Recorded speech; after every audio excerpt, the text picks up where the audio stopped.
Wa sister.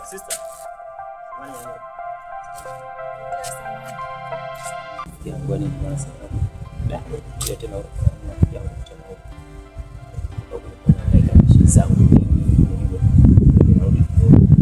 afu sitoshe niko single unajua niko na kuomba kama nikija uende tu nyumbani kwangu paone mara moja na polisi. Saizi muda sina, labda kesho baadaye naweza nikaja. Kesho ndio kesho na mambo mengi nilikuwa naomba sasa hivi nasikia. Hapana, saizi naenda kwanza naelekea huko sokoni kwanza. Naelekea huko sokoni kwanza nisikilize kwanza. Mimi nitakusikiliza sokoni. Kama nauli nitakupa nauli fresh usijali. Mzee tu mara moja basi ukaone tu nyumbani. Amna naenda tu. Si hapo tu, hapo tu jirani naenda. Please nakuomba basi ukaone mara moja kwani sio mbali ni hapo tu.